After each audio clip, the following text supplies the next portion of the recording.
Marcus Webb's hands are slipping in the mud, his lungs screaming as he forces another breath into the drowning man's mouth. The biker's lips are turning blue. The water is rising. 6 inches now, maybe 7, and Marcus can feel the weight of the utility pole crushing down, hear the wet rattle in the man's chest that means his lungs are filling with floodwater and blood. Marcus has been here for 4 minutes. 4 minutes of breathing for a stranger, while his last chance at a job dies on 12 missed calls in his pocket. The man chokes, spits up water, and whispers, "Let me go, kid." Marcus screams back, "Breathe!" and forces another lungful of air past those blue lips. If you want to see how a broke teenager with nothing ends up commanding 98 of the most dangerous men in the South, hit that subscribe button right now. Stay with me until the end of this story. It will change how you see courage forever. And drop a comment telling me what city you're watching from, so I can see how far Marcus's story travels. Now let's go back to where this all started. Marcus Webb's boots are already soaked through when he realizes the bridge is completely gone. Not damaged, not closed, gone. Washed away like it was never there, just brown, churning water where Highway 441 used to cross Miller's Creek. He stands there on the shoulder, staring at the gap, and his brain does the math it has been doing his whole life. The math poor people do. The math that never adds up right. He has $8.37. A bus ticket home would cost $12. The construction site is 11 miles north, and his shift started 20 minutes ago.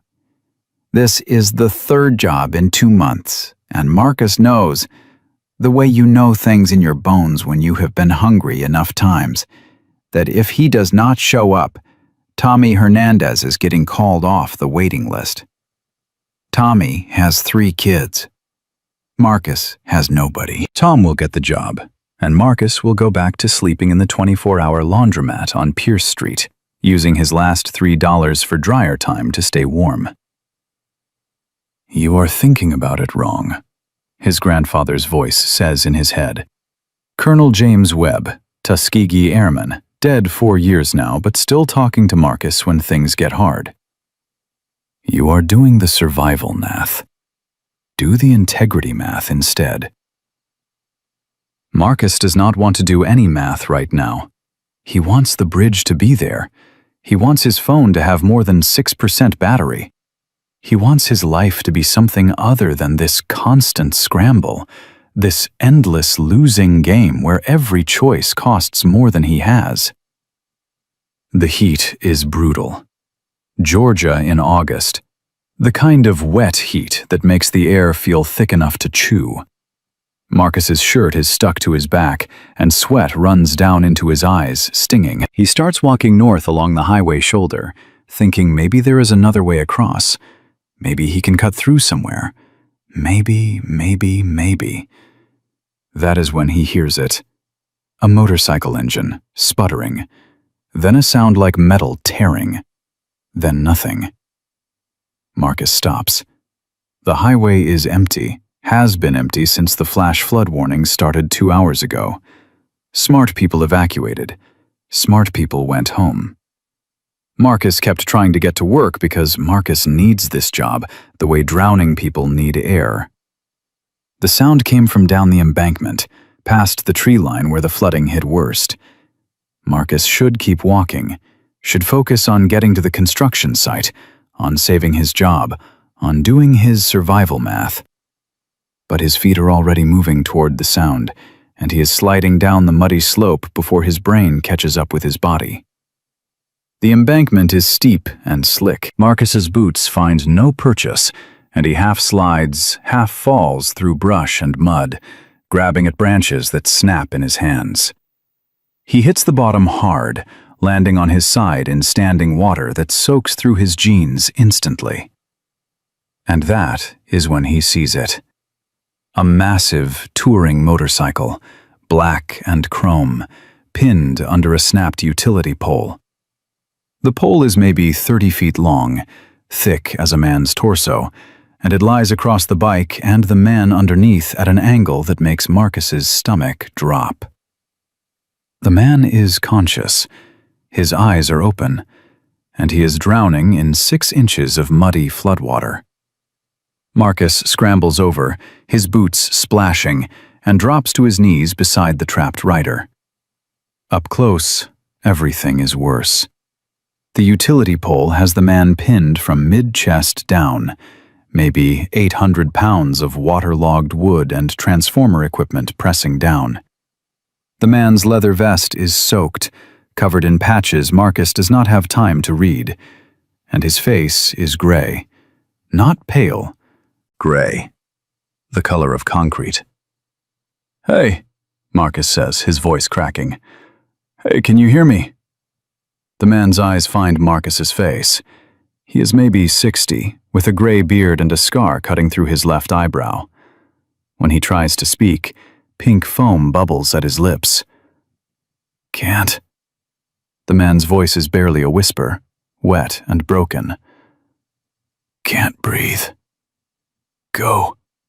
"I am not going anywhere," Marcus says, and he means it, even though he has no idea what he is going to do. He puts his hands under the edge of the pole and pulls. His boots slip in the mud, his back screams, and the pole does not move even a fraction of an inch. Marcus tries again, getting lower, using his legs, pulling until black spots dance in his vision. Nothing. The man coughs, and more pink foam comes up. Marcus knows what that means. He took a CPR class once at a community center, back when he thought he might become an EMT. Pink foam means the lungs are bleeding, means the chest is crushed, means time is running out fast. "What is your name?" Marcus asks, pulling out his phone with shaking hands. The man's eyes close for a second, then open again. "Iron," he whispers. "Roland, Mackenzie." Marcus looks at his phone. 6% battery, no signal. He is about to throw it in frustration when he notices the man's hand, still gripping a phone, even while pinned under 800 pounds of wood. Marcus reaches for it carefully. "Going to borrow this," he says. Iron's fingers loosen. The phone screen is cracked in a spiderweb pattern, but when Marcus presses the button, it lights up. 1 bar of signal. 1 single bar, flickering in and out. Marcus opens the contacts with hands that will not stop shaking. The list is full of names that sound like threats.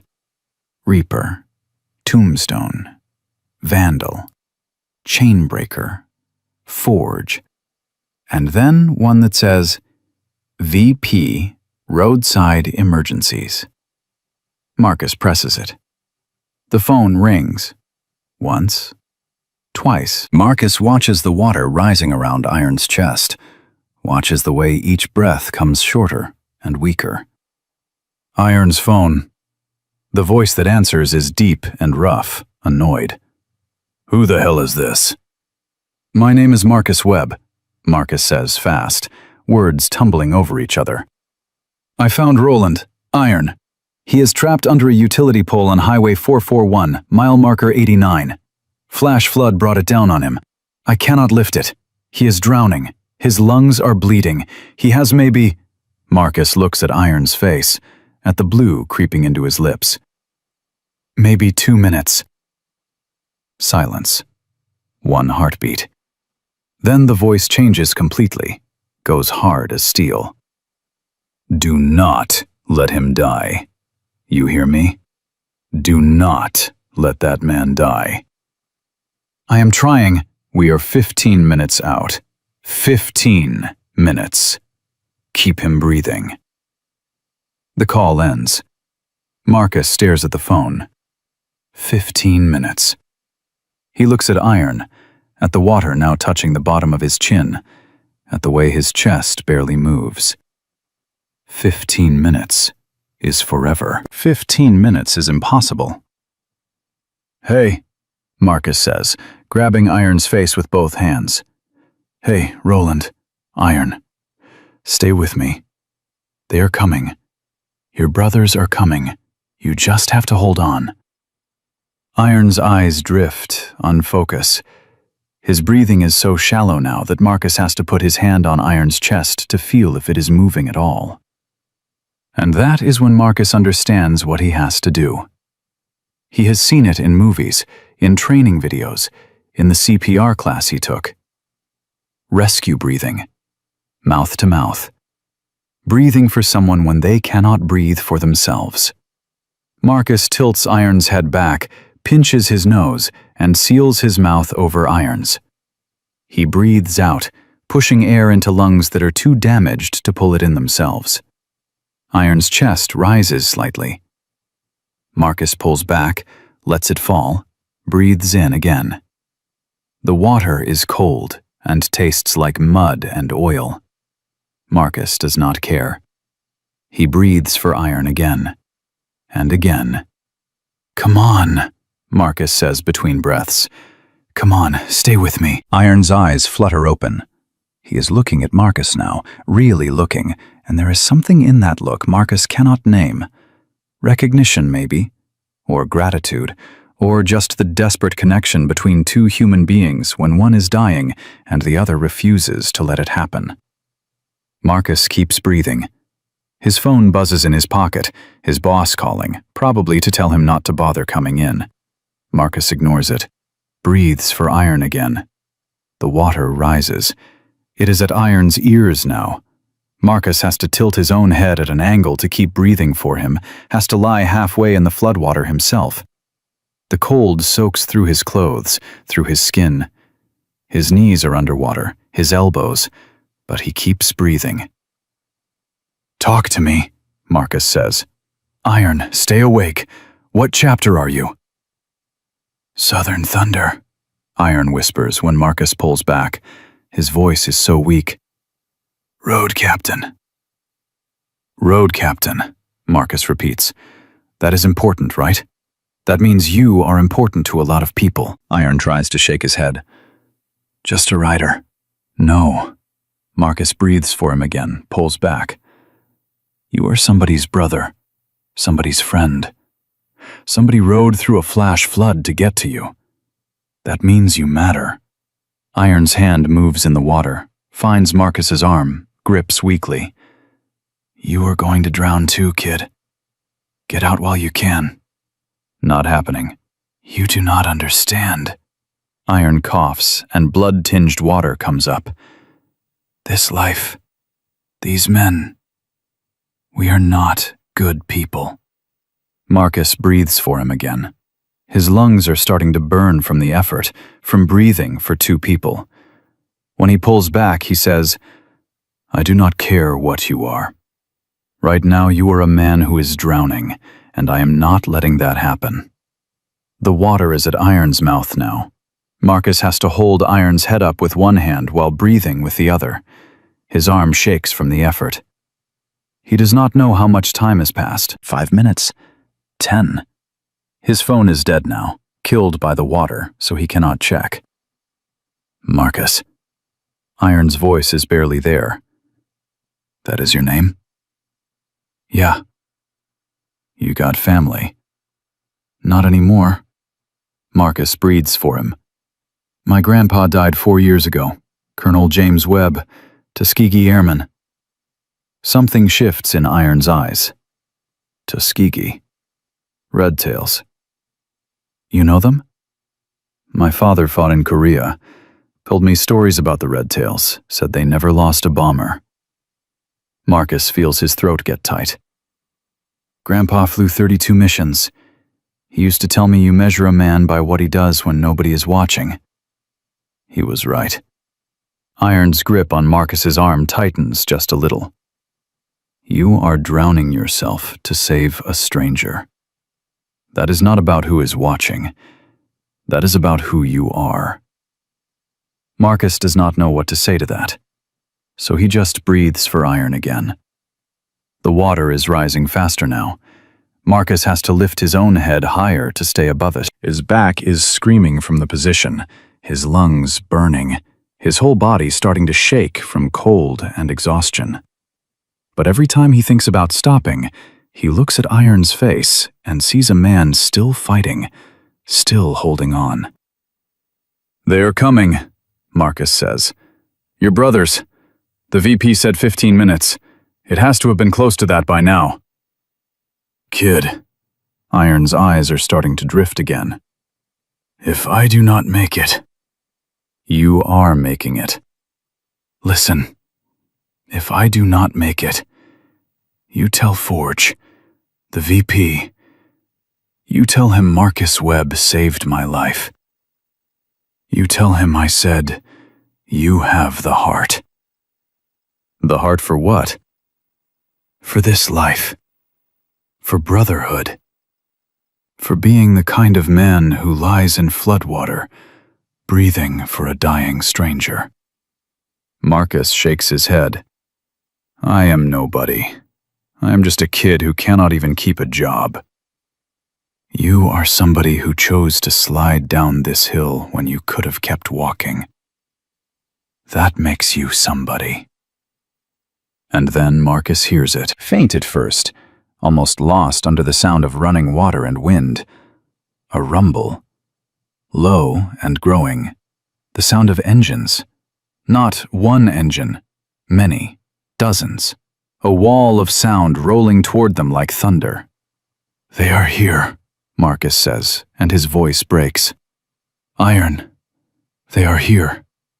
You made it." Iron's lips move. Marcus thinks he is trying to smile. The rumble gets louder, closer, and then Marcus sees them. Motorcycles appear on the highway above, one after another, black leather and chrome, men swinging off bikes before they even fully stop. Someone is shouting orders, boots are pounding down the embankment, and then they are everywhere. Men in leather vests with patches that say Hellsangels and Southern Thunder, and chapter names Marcus does not recognize. Big men, hard men. Men with scars and tattoos and eyes that have seen things. One of them, massive, maybe 6'4" and built like he could break Marcus in half, drops to his knees beside Iron. He has a scar running down his jaw and eyes that go wide when he sees the pole. "Jesus Christ," the big man says. He looks at Marcus, at the way Marcus is still holding Iron's head above water. "How long have you been here?" "I do not know," Marcus says. His voice sounds strange to his own ears. 10 minutes? 15? The big man, Forge, Marcus thinks, has to be Forge, puts a hand on Marcus's shoulder. "You kept him breathing." "Tried to." "You did more than try, kid." Forge looks up at the men gathering around them. "Lift teams, now! Get every jack, every lever, every set of hands. We are getting him out." The men move like a machine. Someone pulls Marcus back gently, wraps a blanket around his shoulders even though he is soaking wet and the blanket will not help. Marcus watches as 20 men position themselves around the pole.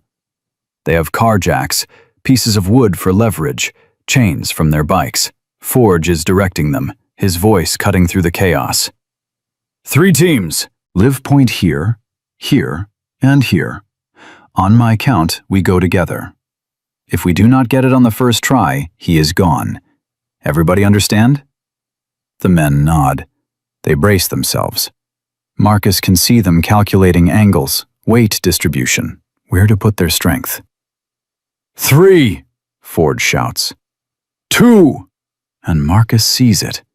Sees the way the mud is too slick, the way the angle is wrong, the way even 20 strong men are not going to be able to lift 800 pounds of waterlogged utility pole out of sucking mud. They are going to fail. Iron is going to die.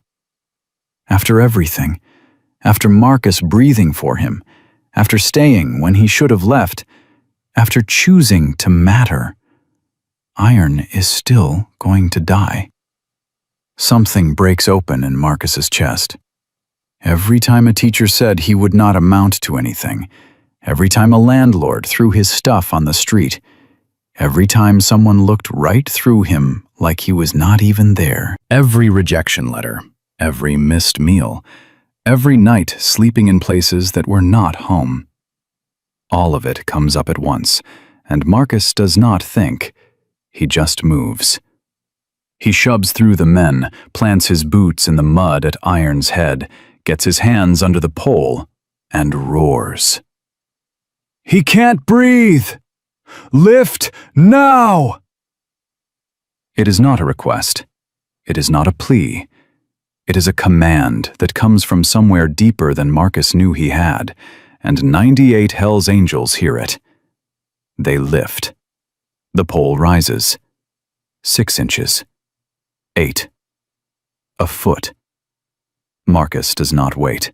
He grabs Iron under the arms and drags, his boots slipping, his back screaming, pulling with everything he has and things he did not know he had. Iron's body comes free. The pole crashes back down, missing Marcus's leg by inches. Men in EMT gear swarm in immediately, rolling Iron onto his side. Water pours from his mouth. Someone has a bag valve mask, forcing air into his lungs. Someone else is cutting away his vest, exposing a chest that is purple and black with bruising. Marcus stands there, mud-covered, shaking, watching them work. He cannot feel his hands, cannot feel his feet. His whole body is numb, except for his heart, which pounds so hard he can hear it. "Got a pulse!" one of the EMTs shouts. "Weak, but there! We need to move, now!" They lift Iron onto a backboard, carry him up the embankment. An ambulance is waiting, lights flashing red and white through the fading stormlight. Forge appears beside Marcus. The big man is not looking at Iron. He is looking at Marcus. "What is your name?" Forge asks. "Marcus. Marcus Webb." "How old are you, Marcus?" 19. Forge shakes his head slowly. 19 years old. Probably weighs 140 soaking wet. And you just commanded 98 Hell's Angels like you were born wearing the patch. Marcus does not know what to say to that. His brain is not working right. Everything feels distant and strange. "You saved him," Forge says. "The EMT said another 3 minutes and his organs would have shut down. You gave us those 3 minutes. You breathed for him. You lifted for him. You refused to let him die. Marcus's voice cracks. "I could not walk away." "No," Forge says quietly. "You could have. Most people would have. But you did not. And that means something in our world." The ambulance pulls away, siren wailing. The other bikers start loading up, mounting their bikes. Forge pulls a card from his vest and hands it to Marcus. "That is my number. When Iron wakes up, and he will wake up because of you, he is going to want to meet the kid who saved his life. You call me. You understand?" Marcus takes the card with numb fingers. "Okay." Forge starts to leave, then turns back. "You need a ride somewhere?" Marcus thinks about the construction site, about Tommy Hernandez and his 3 kids, about the 12 missed calls on his dead phone. "No," Marcus says. "I will walk." Forge studies him for a long moment. Then he nods and walks away. Marcus stands alone in the mud as the last motorcycles rumble up to the highway. He is soaked. He is freezing. He is jobless. He has $8.37 to his name, and he is 11 miles from nowhere. But when he closes his eyes, he sees Iron's face, sees the gratitude, sees the moment when 98 men listened to a broke teenager's command and lifted. And Marcus thinks maybe his grandfather was right about the integrity math after all. Marcus walks for 3 hours before his legs stop working properly. Not all at once, just a gradual shutdown, his muscles turning to something that feels like wet concrete. He makes it to the Gas and Go on Route 9, stumbles through the door, and the kid behind the counter takes one look at him and says, "Bathroom's in the back. You need me to call someone?" Marcus shakes his head because there is nobody to call. He locks himself in the single-stall bathroom and sits on the closed toilet lid, finally letting himself shake. His clothes are still damp, stiff with dried mud. When he pulls out his phone, the screen stays black. Drowned. Dead. Useless. He has $8.37. The math starts again, automatic. A bus ticket home is $12, but home is a room he shares with 2 guys who will have changed the locks by now because he is 4 days late on rent. The construction job is gone. 12 missed calls means gone. Food is maybe $3 if he buys a loaf of bread and nothing else. That leaves $5 and change for everything else in the world. Marcus looks at himself in the bathroom mirror. There is mud in his hair, dried blood on his knuckles from where he scraped them on the utility pole, and his eyes look like his grandfather's did at the end. Tired. So tired. Someone bangs on the door. "You alive in there?" "Yeah," Marcus calls back. He washes his face in the sink, scrubbing until his skin feels raw, and walks back out. The kid at the counter is watching him, maybe 19, 20, white kid with bad acne and a name tag that says Derek. He slides a hot dog across the counter, the kind that has been rotating on those metal rollers for probably 6 hours. "On the house," Derek says. "You look like you need it." Marcus wants to say no, wants to have enough pride left to refuse. But his stomach makes the decision for him, cramping so hard he almost doubles over. He takes the hot dog. "Thanks," he says, and here's how rough his voice sounds. "You coming from the flood?" Derek asks. Marcus nods, chewing. The hot dog tastes like salt and chemicals, and it is the best thing he has eaten in 3 days. "Heard it was bad out there.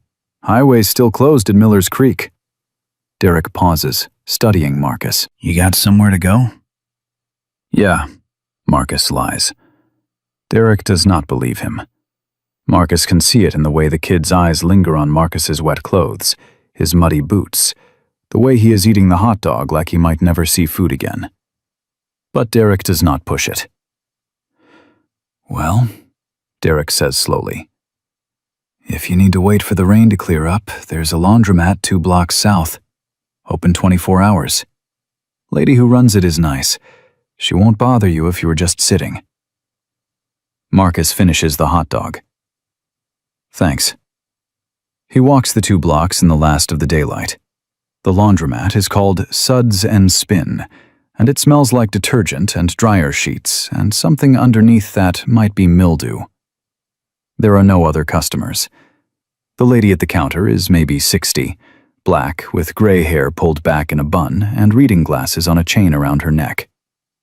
She looks up when Marcus walks in, and her expression does something Marcus cannot name. Not pity. Something else. Recognition, maybe. "Dryers are $3.50 for 40 minutes, she says. "Washers are $4. Change machine's broken, but I can make change if you need it." Marcus pulls out his $8, counts it in front of her.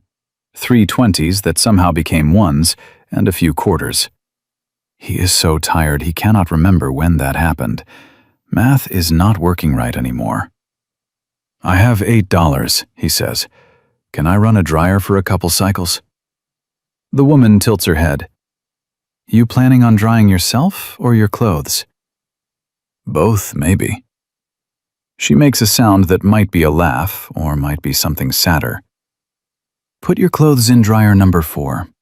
I will run it as long as you need. There's a bathroom in the back with a door that locks. Take a hot shower. I keep some clothes in the lost and found if you need something dry to wear." Marcus's throat goes tight. "I can pay." I know you can. And you will, when you have more than $8. Right now you look like you are about to fall over, and I do not want that happening in my laundromat. Liability issue. Now go shower before you catch pneumonia.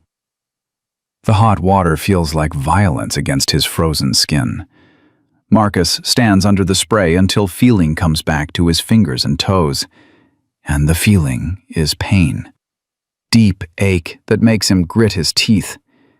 When he finally gets out, there are clothes folded outside the bathroom door. Sweatpants that are too big. A t-shirt that says Panama City Beach 2019. Socks that do not match. He puts them on and walks back out to the main room. His own clothes are tumbling in dryer number 4. The woman is back at her counter, reading a romance novel with a shirtless man on the cover. Thank you, Marcus says. She waves a hand without looking up. Sit wherever. There's coffee if you want it. It is terrible, but it is hot and free.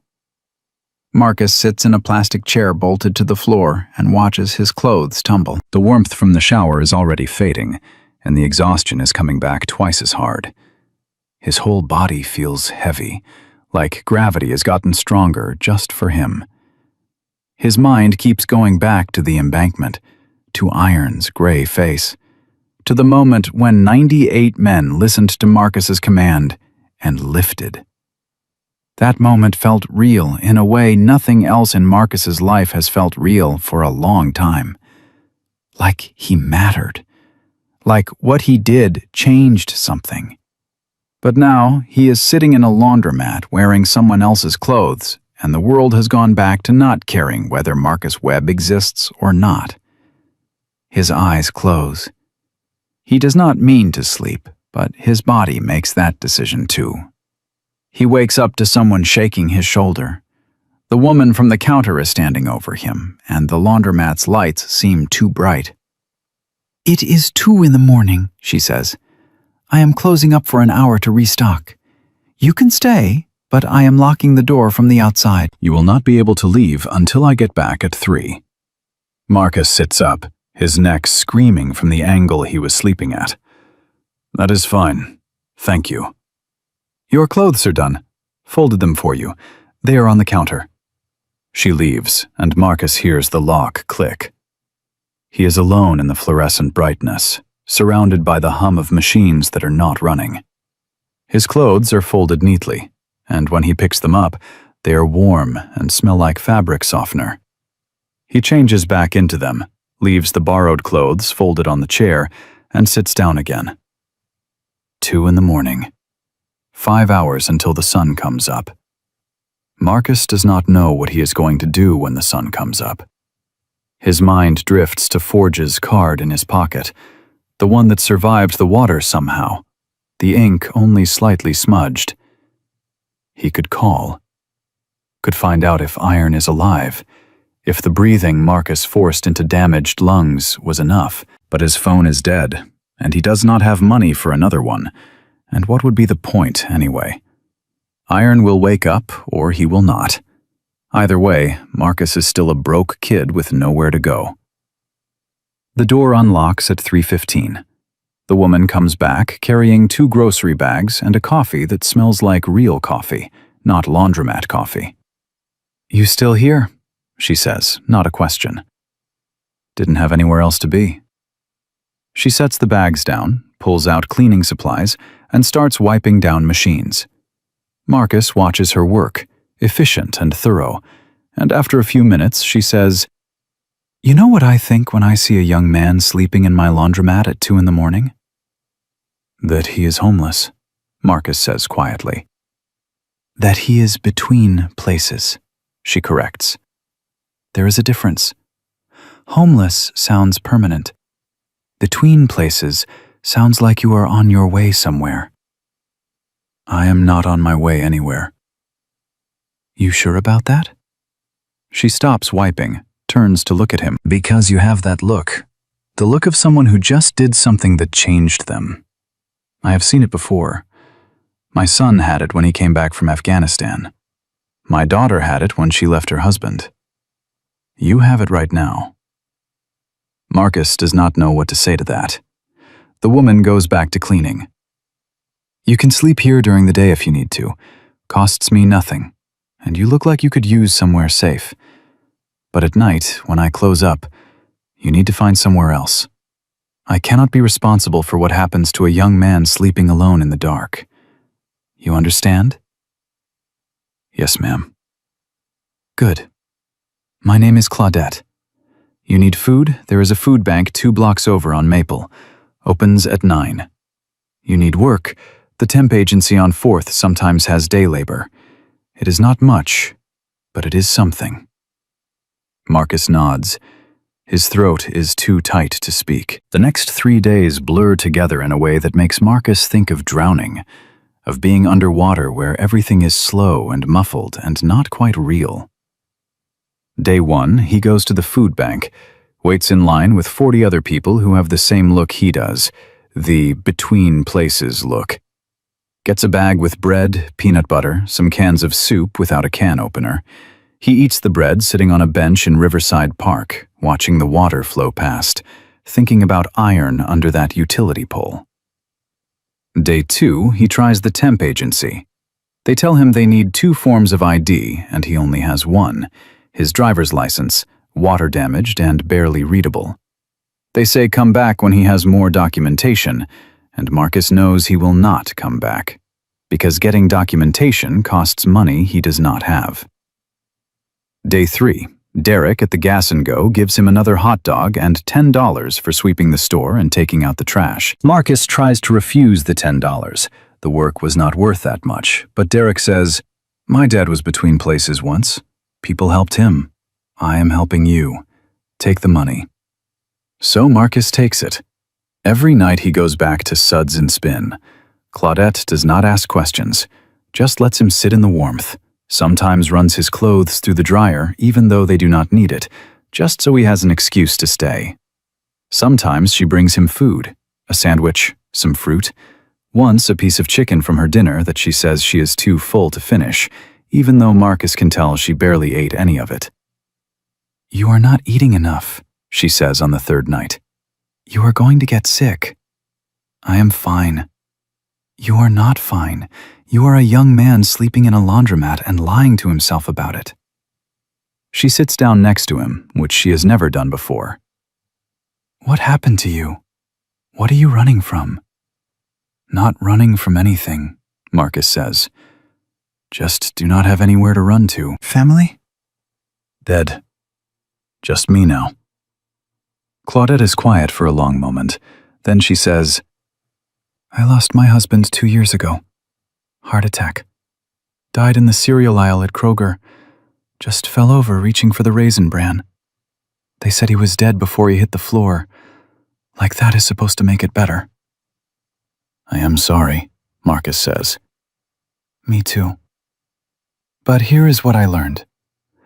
When you lose people, you have 2 choices.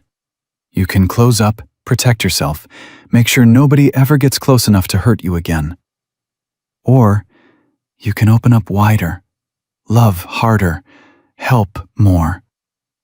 Because the people we lost, they would want us to keep going, keep mattering."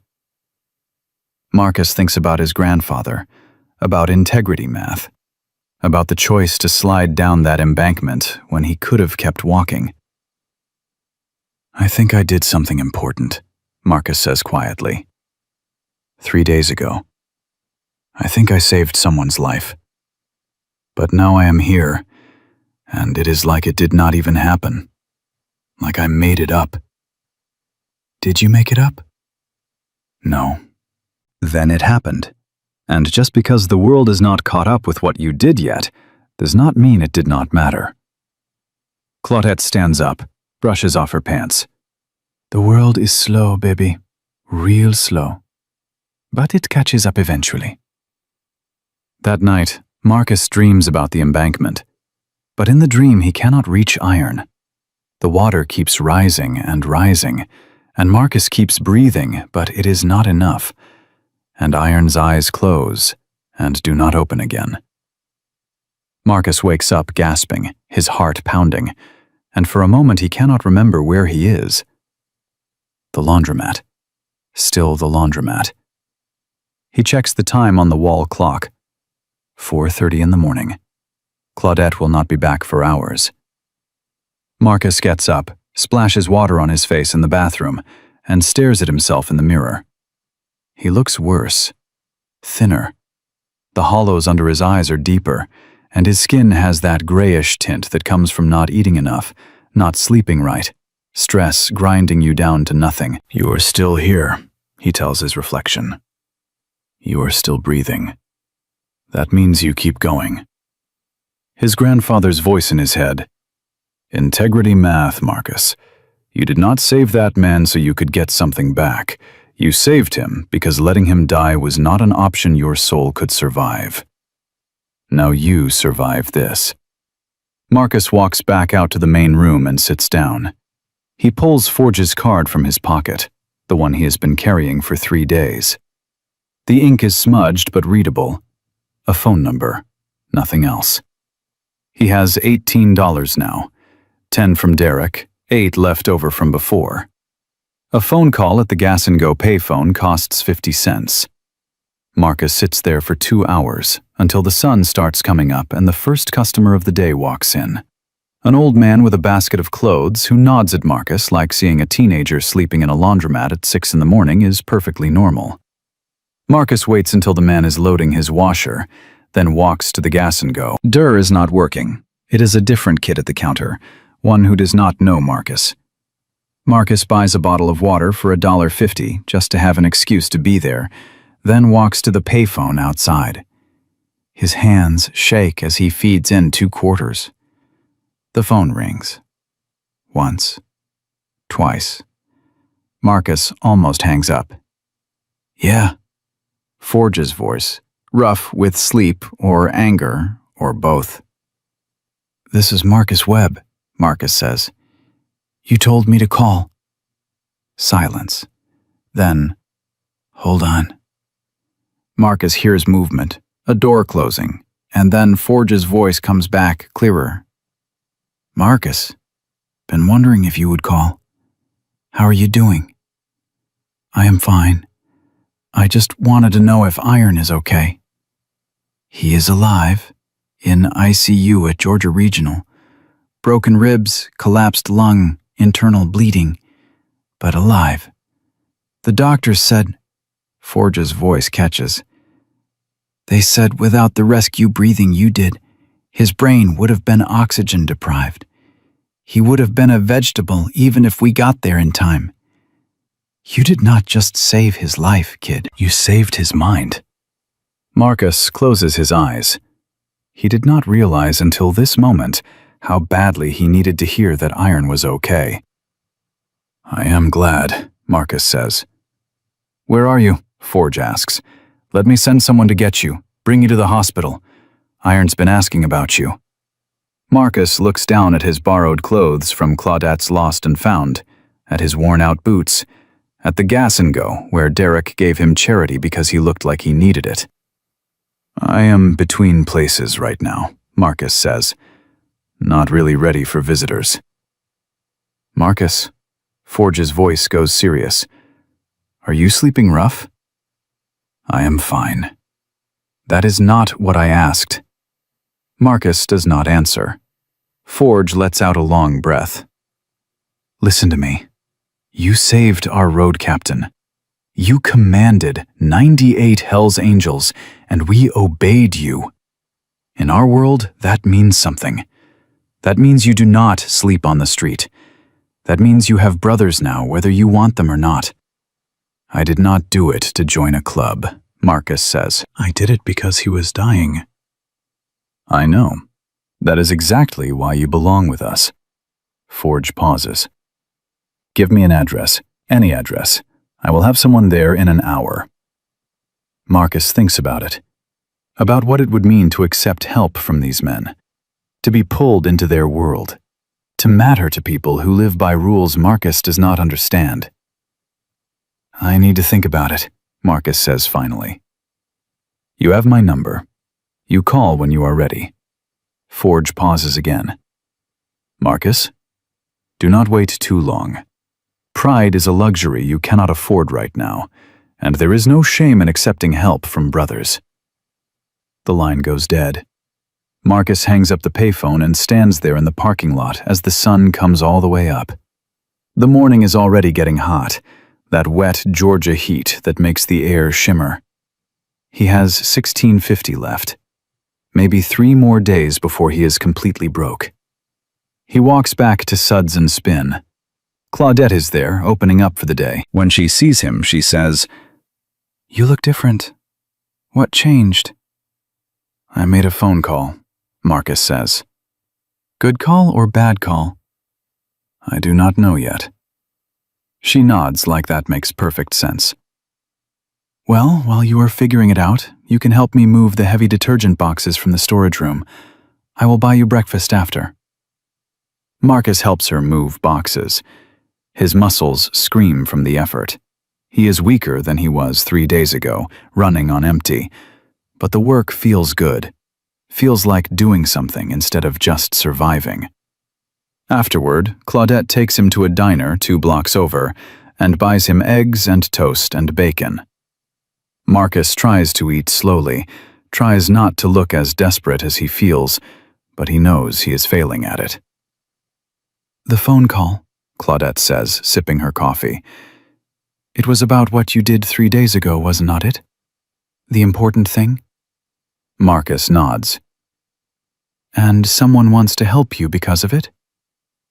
"Yeah, but you are not sure if you should let them?" Marcus sets down his fork. "I do not know these people. I do not know what they want from me. I do not know if accepting help means owing something I cannot pay back." Claudette smiles. "Baby, you are thinking about it wrong. Help is not a transaction. It is not, I give you this so you owe me that. Real help is someone seeing you need something and providing it because they can. The only thing you owe is to accept it with grace and to help someone else when you are able." "What if I am never able?" "Then you live your life the best you can, and that is enough." She pushes her coffee toward him. "Drink this. You look like you need it more than me." Marcus drinks the coffee. It is bitter and too hot, and exactly what he needs. When he gets back to the laundromat, there is a man waiting outside.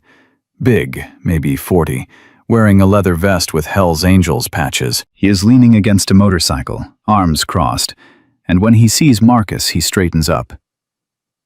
"Marcus Webb?" the man asks. Marcus stops walking. His heart starts pounding. "Yeah?" "Name's Paulie. Forge sent me." The man's voice is not threatening, just direct. "Iron woke up an hour ago. First thing he said was, 'Where is the kid?' Second thing he said was, 'Find him and bring him here.' So here I am." Marcus stands there, frozen between running and staying. Paulie seems to read his hesitation. "I am not here to pressure you, kid. But Iron's asking for you, and he does not ask for much. 5 minutes, that is all. You can leave right after if you want. I will drive you there and back myself." Marcus thinks about integrity math, about his grandfather's voice saying, "You measure a man by what he does when nobody's watching," but also by what he does when people are watching, when people are asking him to show up. "Okay," Marcus says. 5 minutes. He climbs on the back of Paulie's bike, and they ride through morning traffic to Georgia Regional Hospital. The whole way, Marcus's mind is screaming at him that this is a mistake, that he should have stayed invisible, that mattering to these people will cost him something he cannot afford to lose.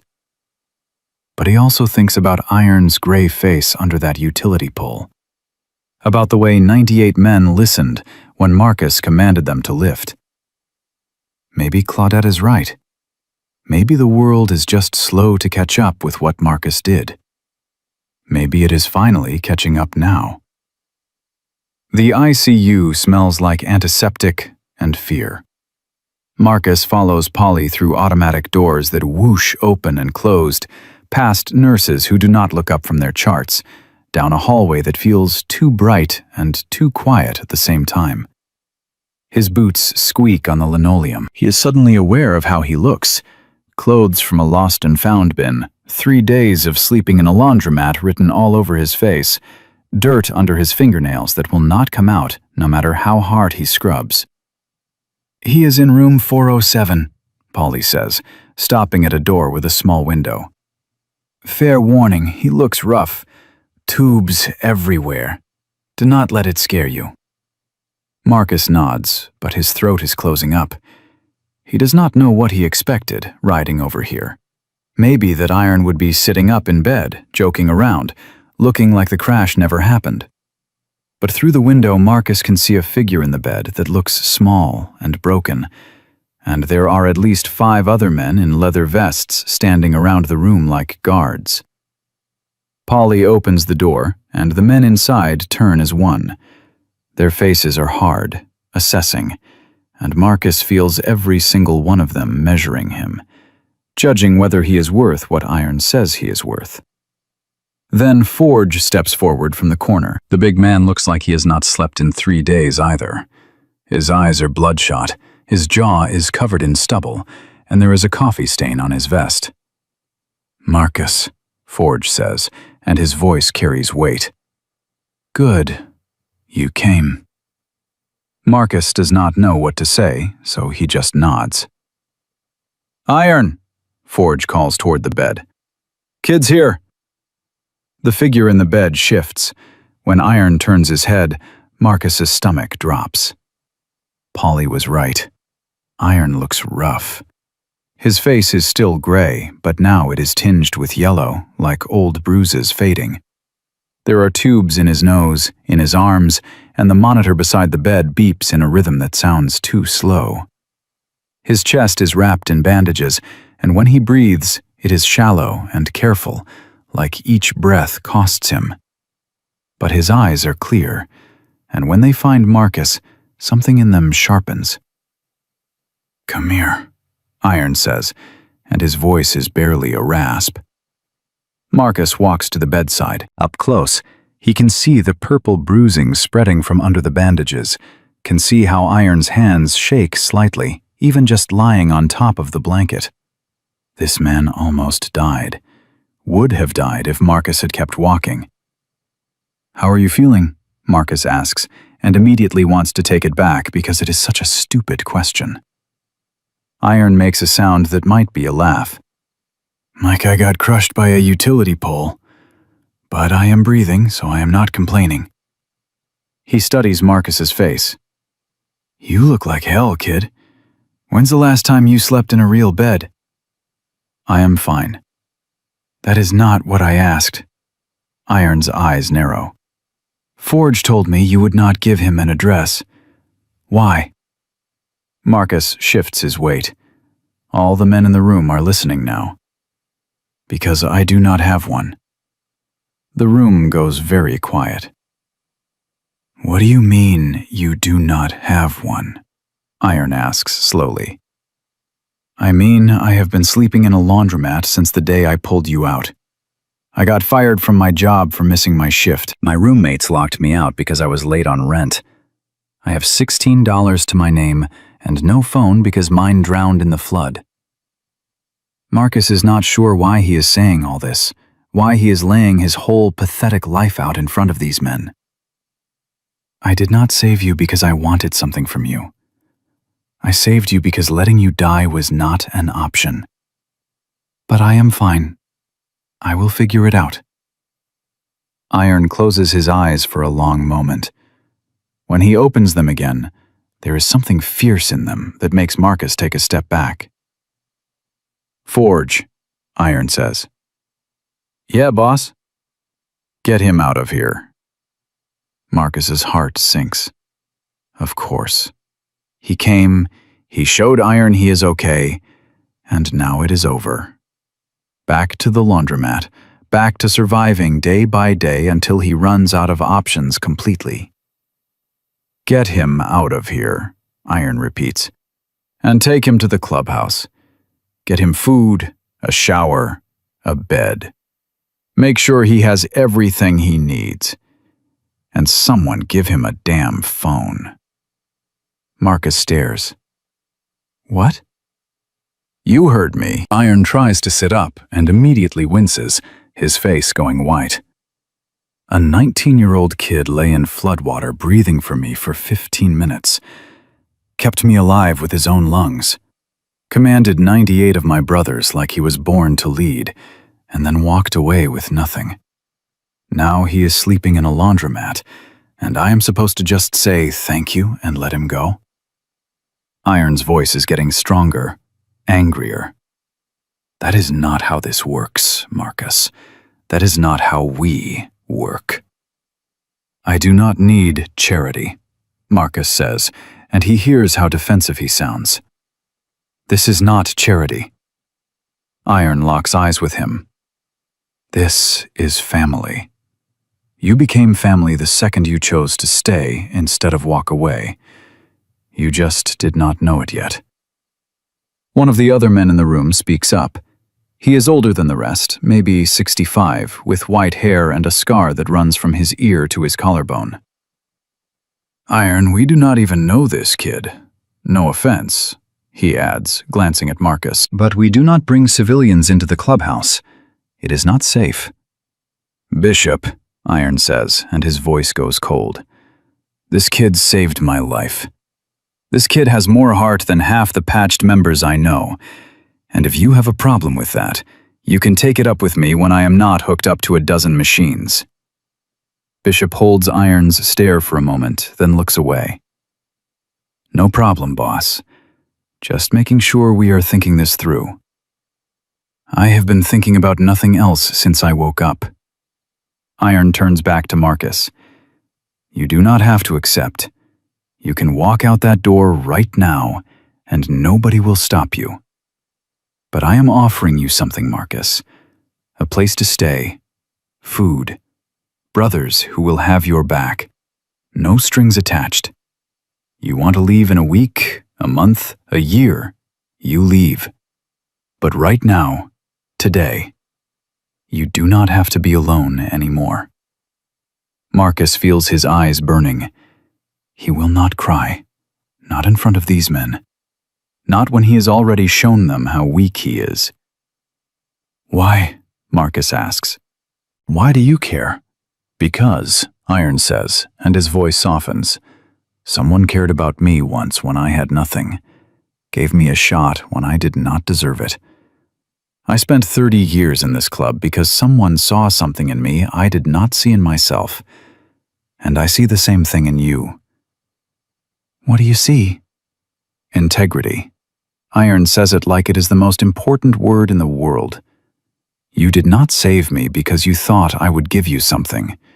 You saved me because it was the right thing to do, even when it cost you everything. That is rare, Marcus. That is precious.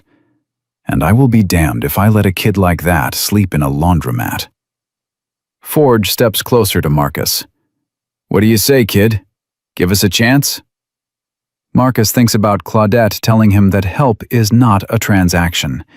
Thinks about his grandfather's voice saying, integrity math. Thinks about the fact that he is 3 days away from being completely broke and homeless, and he is too tired to keep pretending he can do this alone. Okay, Marcus whispers. Okay. The tension in the room breaks like a wave. Several of the men smile.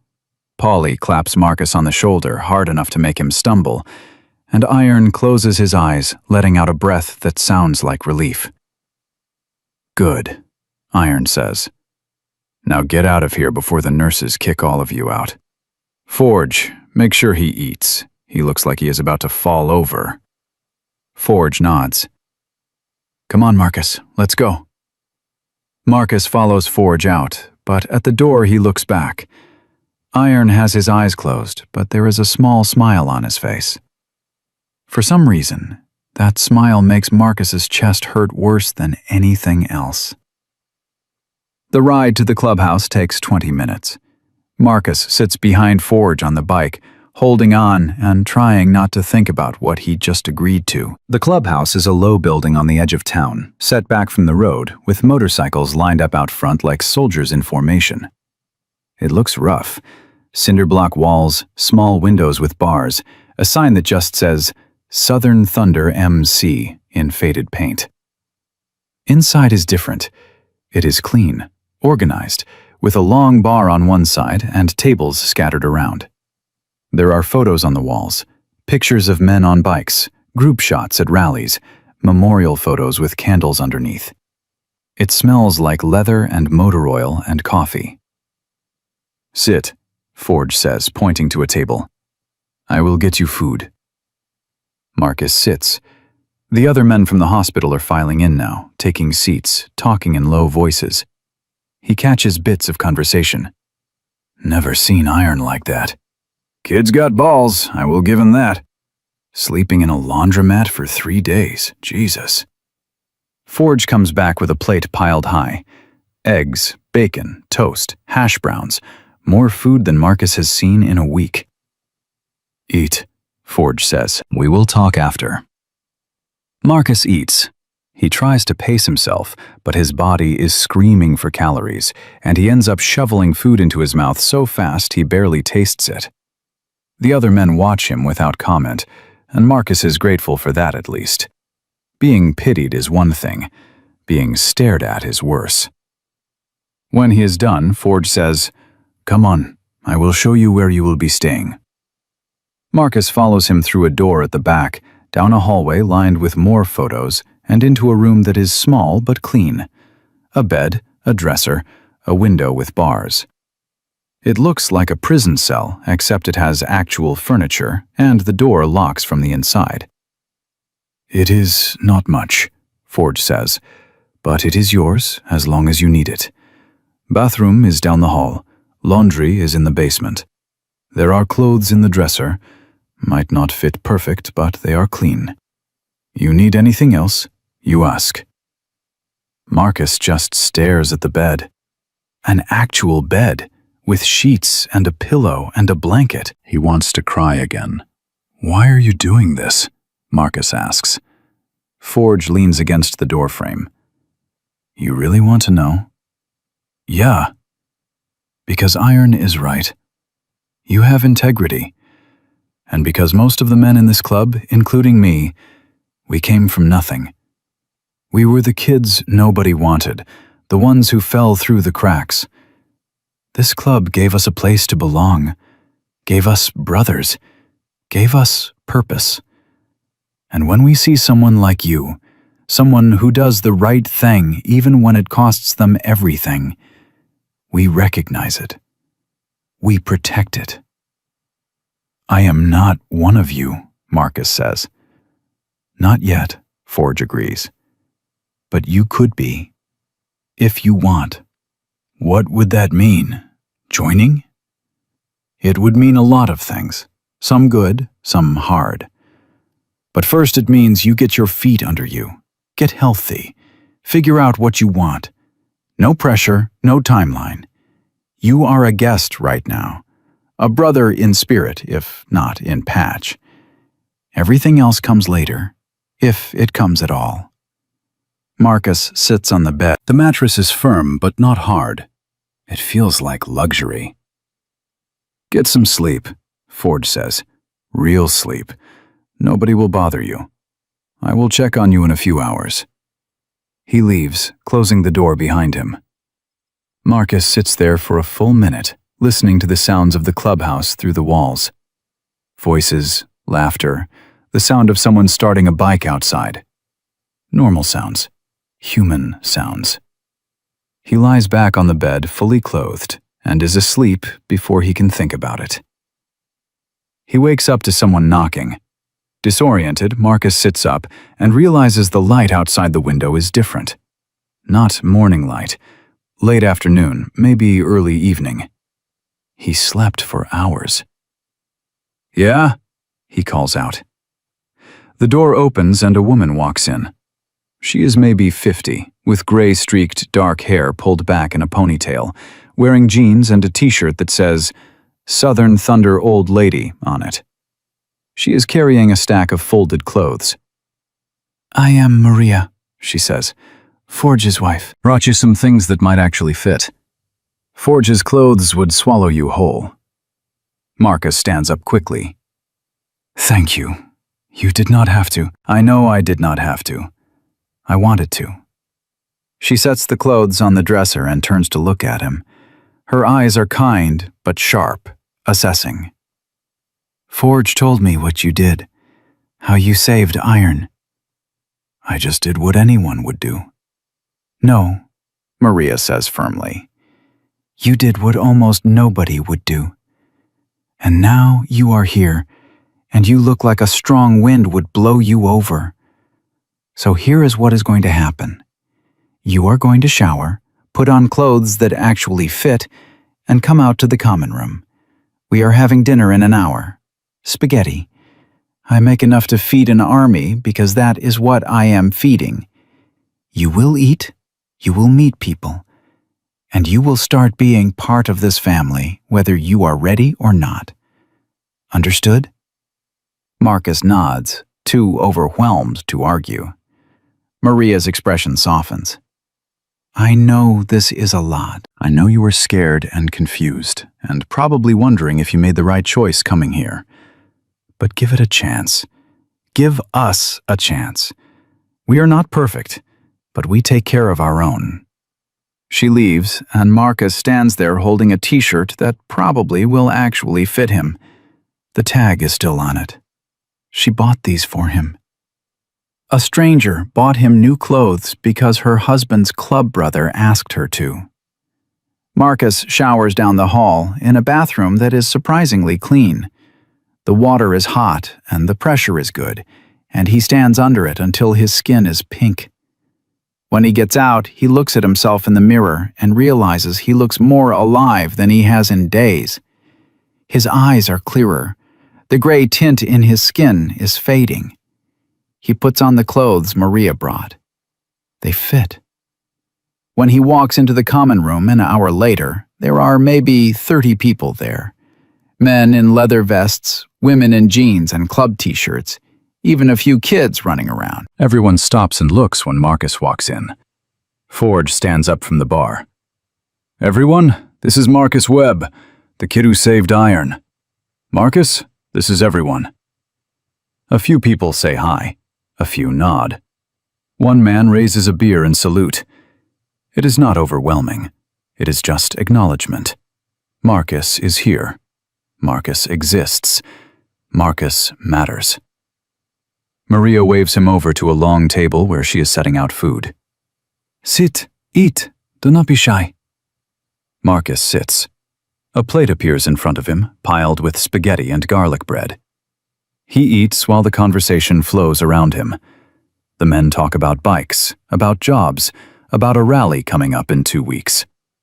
The women talk about kids, about work, about a sister chapter having trouble with the city council. Nobody asks Marcus questions.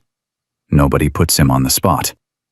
They just let him be there, part of the background, absorbing what it feels like to be around people who are not trying to get something from him. After dinner, Forge pulls Marcus aside. "I know today has been overwhelming, but there is something else we need to talk about." Marcus's guard goes back up. "What?" "Your situation. You need a job, right? Something stable?" "Yeah."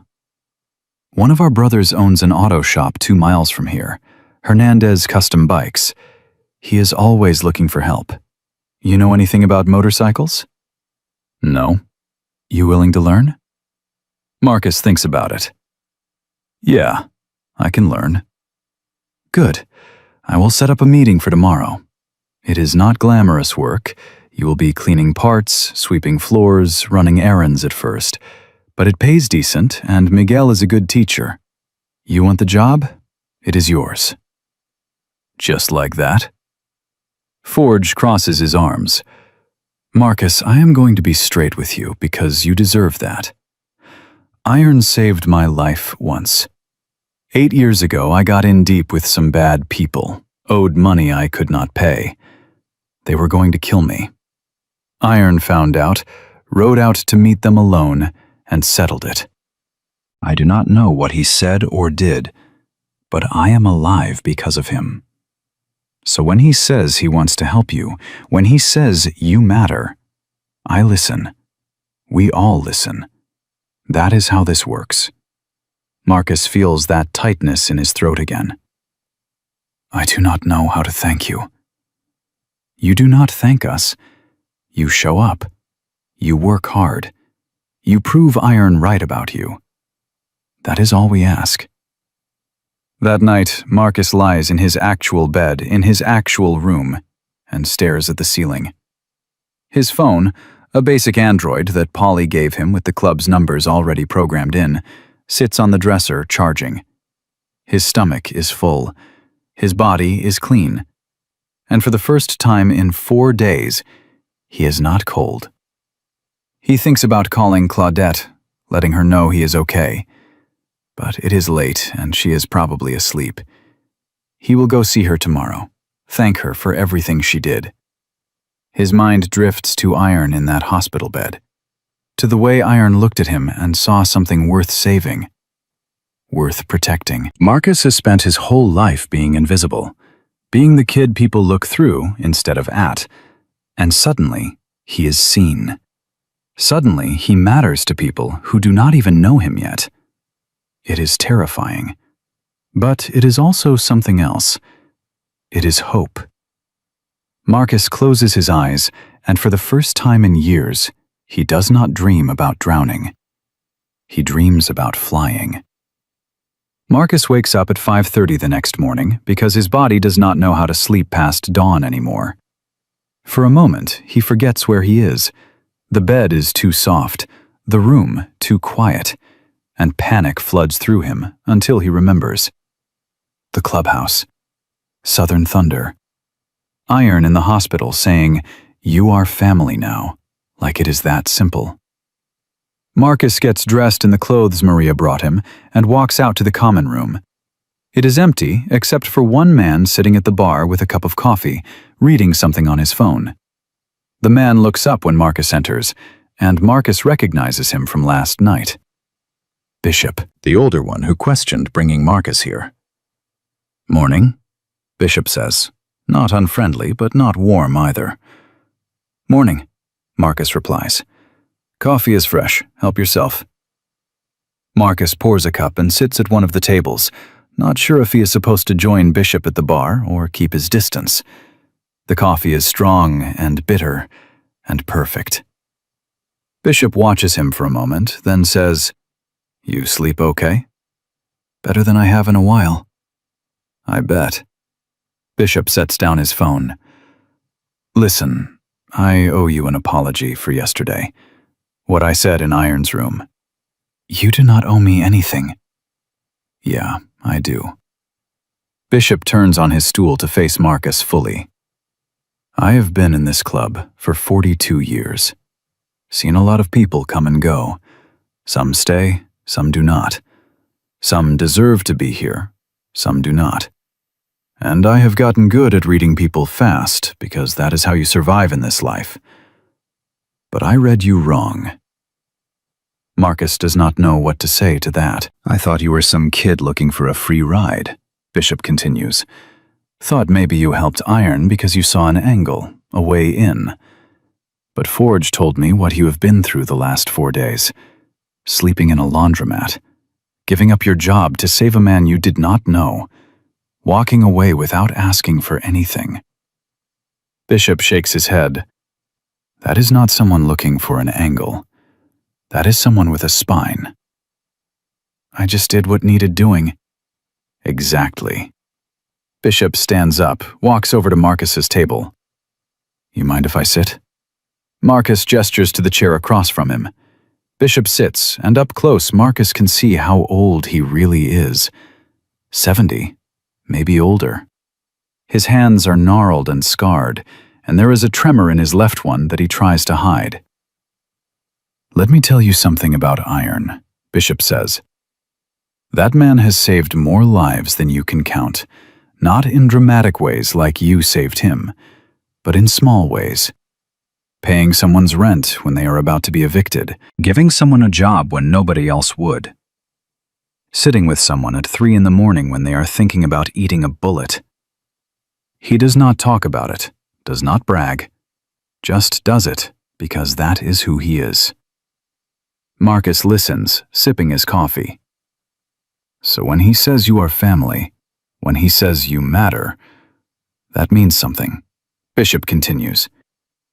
That means he sees in you what we all see in him. And I was wrong to question it. I am sorry for that. You were protecting him, Marcus says. Protecting all of this. I get it. Bishop smiles, and it transforms his whole face. You are a good kid, Marcus. I am glad you are here. Forge appears from the back hallway, already dressed and ready for the day, even though it is barely 6 in the morning. Marcus, good, you are up. Miguel can see you at 7 if you are ready. I am ready. Bishop, you got time to give him a ride? Bishop stands. Yeah, I got time. Come on, kid, let's get you employed. The ride to Hernandez Custom Bikes takes 10 minutes. Bishop's motorcycle is older than Marcus, a vintage Harley that runs smooth as silk despite its age. When they pull up to the shop, the sun is just starting to come up, painting everything gold. The shop is bigger than Marcus expected. 2 garage bays, an office, and what looks like a parts warehouse attached to the side. There are motorcycles in various states of disassembly scattered around, and the smell of motor oil and metal is thick in the air. A man comes out of the office. He is maybe 45, built solid, with tattoos covering both arms and a Southern Thunder vest over a stained t-shirt. His hands are already dirty, even though the workday has not officially started.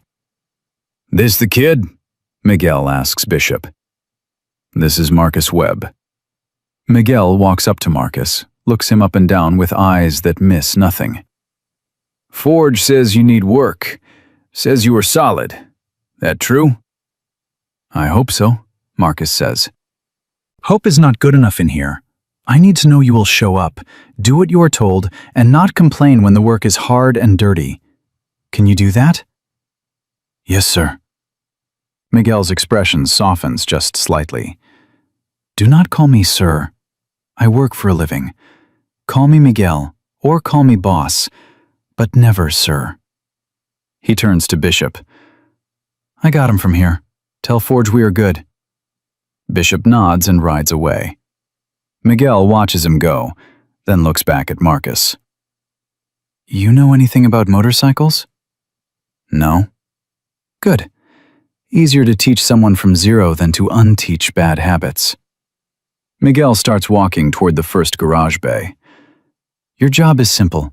You do whatever I tell you to do, when I tell you to do it, exactly how I tell you to do it.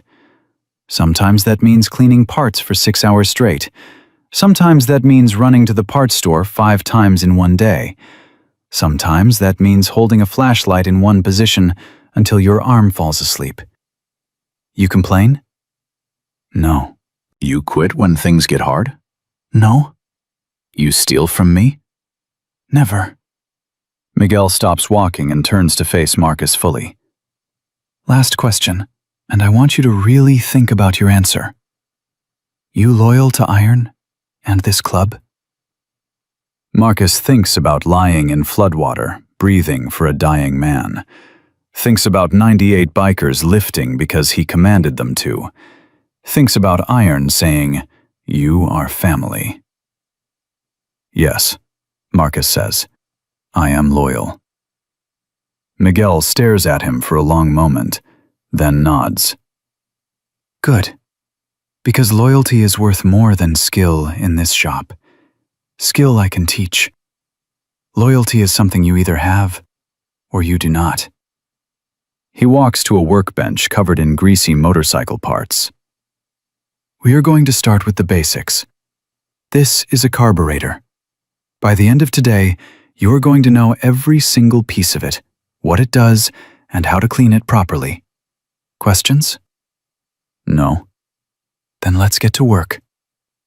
The next 8 hours are harder than any work Marcus has ever done. Not physically. He has done harder physical labor on construction sites, but harder in the sense that Miguel demands perfection. Every part has to be cleaned a specific way. Every tool has to be returned to its exact place. Every measurement has to be checked twice. When Marcus makes a mistake, Miguel does not yell. He just makes Marcus do it again and again, until Marcus gets it right. By lunch, Marcus's hands are black with grease, his back aches from bending over the workbench, and his head hurts from concentrating so hard. Miguel tosses him a sandwich from a cooler, and they eat standing up because sitting down means losing momentum. "You are doing okay," Miguel says between bites. "Better than most people on their first day." "Thank you." "Do not thank me yet. I am going easy on you. Tomorrow, I will actually make you work." Marcus almost laughs, but he can tell Miguel is serious. At 3 in the afternoon, a customer comes in, a woman, maybe 30, dragging a teenage boy by the arm.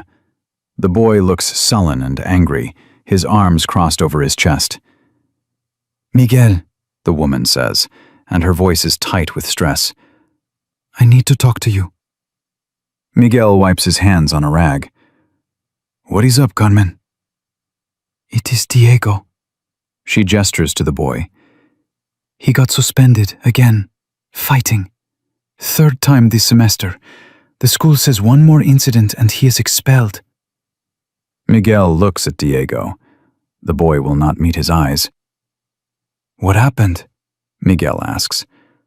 "What always happens," Carmen says, and Marcus can hear the exhaustion in her voice. "Someone said something. Diego did not walk away. Now I have to leave work early to come get him, and I cannot keep doing this, Miguel. I cannot keep taking time off. I'm going to lose my job." Miguel is quiet for a moment. Then he says, "Diego, you remember what we talked about last time?" The boy shrugs. "That is not an answer. Do you remember?" "You said I need to walk away," Diego mutters. "And did you?" "They were talking about my dad." Miguel's jaw tightens. "What did they say?" "Does it matter? They always say something. I am tired of walking away. I am tired of letting people talk." Carmen looks like she is about to cry. "Diego, please." "No!" Diego's voice rises. "I am not going to keep being the kid who takes it. I am not going to be weak." "Walking away is not weak," Miguel says quietly. "Walking away is the hardest thing you can do. Anyone can throw a punch. It takes real strength to choose not to." "That is easy for you to say. You are in a motorcycle club. You do not walk away from anything." Miguel steps closer to Diego. "You think that is what we do? You think we fight every time someone disrespects us?" He shakes his head. "Kid, if we fought every time someone said something stupid, we would be fighting 24 hours a day. We walk away from 99 fights. We only stand for the one that matters." "How do you know which one matters?" You ask yourself, is this about my pride, or is this about protecting something real? If it is just pride, you walk away. If it is protecting someone who cannot protect themselves, you stand. Diego is quiet now, actually listening. But even then, Miguel continues, you do not lead with your fists. You lead with your head. You outsmart them. You outwork them. You become so much better than them that they cannot touch you no matter what they say. Carmen touches Miguel's arm. I cannot keep missing work to deal with this. I am about to lose everything. Miguel looks at her, then at Diego, then over at Marcus. Something shifts in his expression. Diego, Miguel says, how would you like a job? The boy blinks. What? A job. After school, 3 days a week. I need someone to help clean up the shop, organize parts, run errands. It pays minimum wage. But here is the deal. You take this job, you show up every single day, you do exactly what I tell you, and you do not get in any more fights at school. You mess up even once, you are done. No second chances. Diego stares at him. You are serious? Dead serious. Your mom needs help. You need structure. I need another set of hands. This solves all our problems. But only if you can prove you are not the kid who throws punches. You are the kid who shows up and does the work. Carmen's hand goes to her mouth. Miguel, you do not have to. I know I do not have to. I want to. Miguel looks back at Diego. What do you say? Diego glances at his mother, then back at Miguel. What if I mess up? Then you are done. But I do not think you will mess up. I think you are smarter than you are acting right now. I think you just need someone to give you a reason to prove it. Diego's tough guy mask cracks just a little. Okay. Yeah. I will do it. Starting Monday, 3:30 sharp. You are late. Do not bother coming back. Carmen hugs Miguel, tears streaming down her face. Thank you. Thank you so much. After they leave, Miguel goes back to the workbench like nothing happened. Marcus watches him for a moment, then says, That was a good thing you did. Miguel shrugs. That kid reminds me of me at his age. Angry at the world, looking for fights to prove I mattered. Someone gave me a shot when I did not deserve it. Now I am passing it on. Iron, Marcus guesses. Iron, Miguel confirms. 15 years ago, I was about to go to prison for assault. Long story, but I was young and stupid and about to throw my whole life away. Iron talked to the judge, vouched for me, gave me a job here when this place was barely getting started. Said if I could put the same energy I put into fighting into building something, I could be somebody. He picks up a wrench, examines it like it holds the secrets of the universe. Turned out he was right. Marcus understands then. This is what the club does. Not just ride motorcycles and wear leather vests. They give people chances. They see potential in broken people and give them the tools to fix themselves. Is that what you were doing with me? Marcus asks. Passing it on? Miguel looks at him. You saved Iron's life, kid. You already proved you have what matters. Now I am just teaching you how to use it. At 6 o'clock, Polly shows up to give Marcus a ride back to the clubhouse. Marcus is exhausted, covered in grease, and his hands are cramping from gripping tools all day. But he feels good. Feels useful. How was your first day? Polly asks as they ride. Hard, Marcus admits, but good. Miguel is tough but fair. You survive him, you can survive anything. When they get back to the clubhouse, there are more people there than last night. The parking lot is full of bikes, and Marcus can hear voices and music from inside. Polly sees Marcus hesitate at the door. It is just family dinner night, Polly says. Happens every Thursday. Everyone brings something, we eat together. We remember why we do this. Come on. Inside, the common room is packed. There must be 50 people, maybe more. Kids are running around, women are setting out food on a long table, and men are gathered in groups talking and laughing. It is loud and chaotic and overwhelming. Maria spots Marcus and waves him over. There you are. How was work? Good. Miguel is intense, Maria laughs. Yeah, he is. But you will learn more from him in a month than most people learn in a year. Come eat. You look like you are about to fall over. Marcus fills a plate with food that he did not cook, sits at a table with people who are treating him like he belongs, and listens to conversations about ordinary things. Someone's kid made honor roll. Someone's bike needs a new transmission. Someone is planning a trip to Sturgis in August. Halfway through dinner, Forge stands up and taps his beer bottle with a fork. The room goes quiet.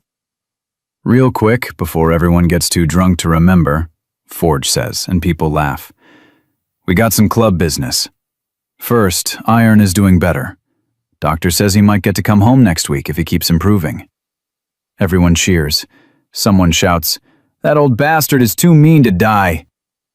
Second, Forge continues, we got a new prospect among us.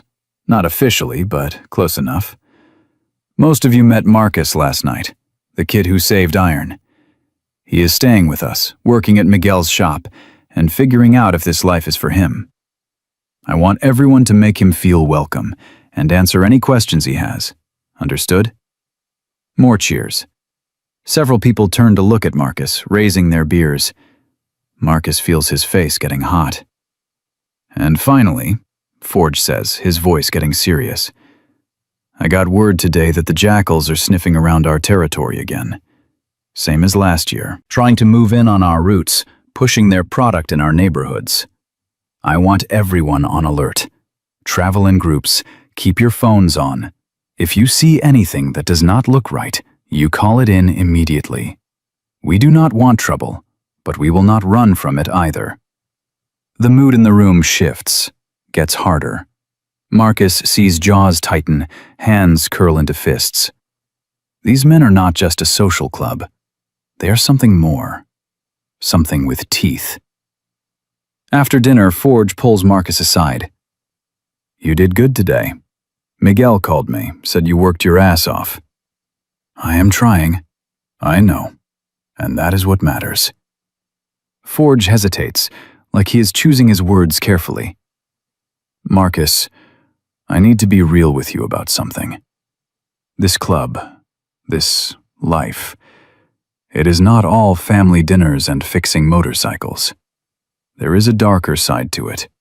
Rivalries with other clubs, situations that can get dangerous fast. I am not asking you to be part of that. You are a guest here, and guests stay out of club business. But I need you to understand that being around us means you might see things, hear things that you do not want to be part of. And if that happens, if this gets too real for you, I will help you find another place to stay. No judgment, no hard feelings. Marcus thinks about Diego, about the anger in that kid's eyes, and the way Miguel gave him the path away from it. Thinks about Iron lying in a hospital bed saying, You are family. Thinks about his grandfather's voice talking about integrity math. I am not going anywhere, Marcus says. Forge studies his face for a long moment.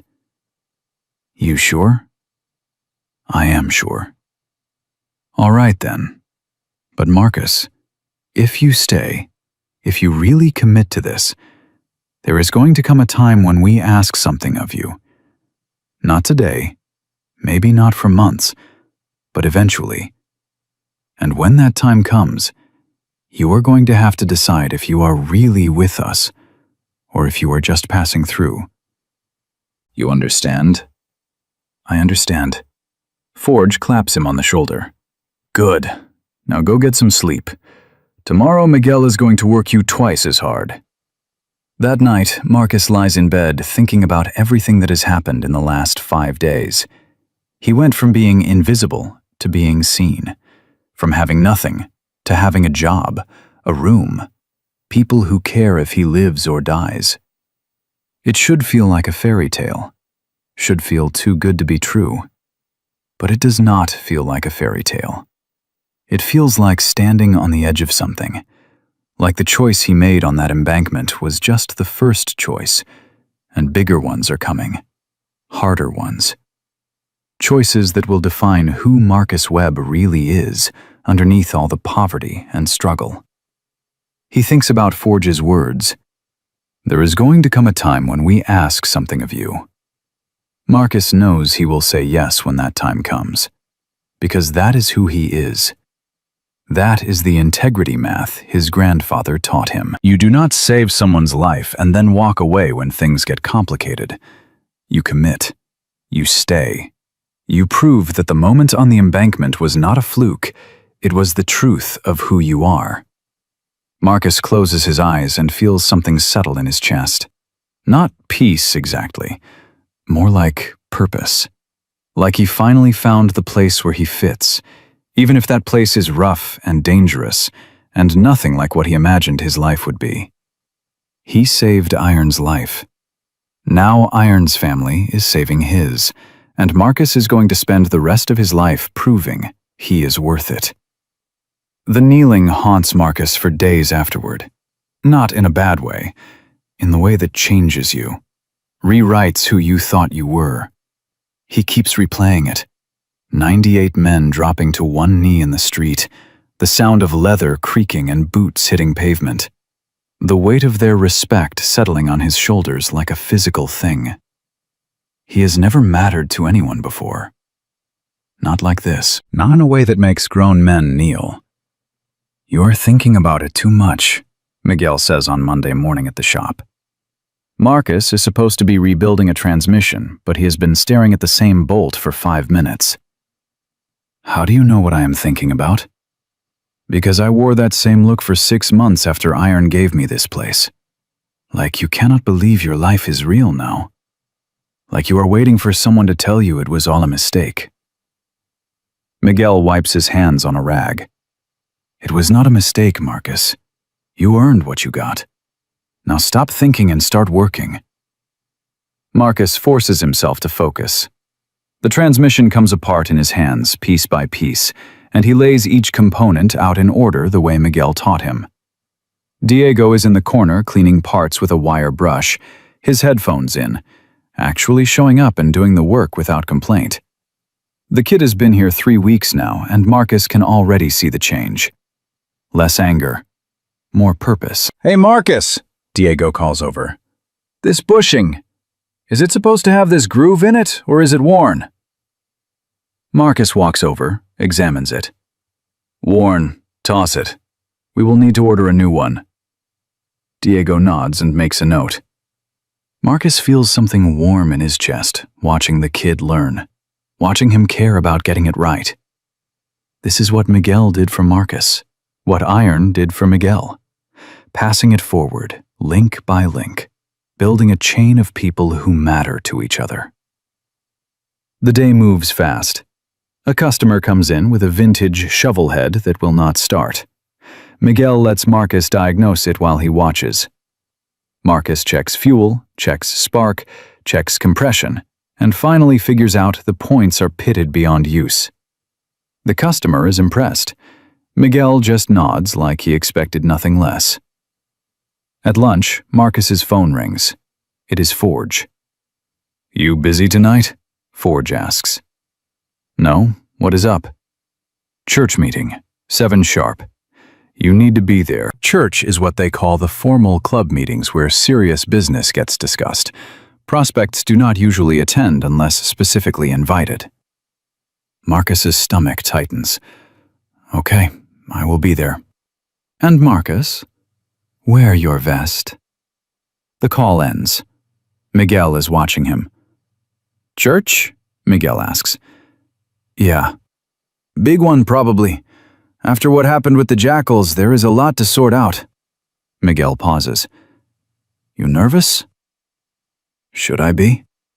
"No, but you are going to see a side of the club you have not seen yet. Just remember, everything said in church stays in church. You do not talk about it. You do not text about it. You do not even think about it too loud. Understood?"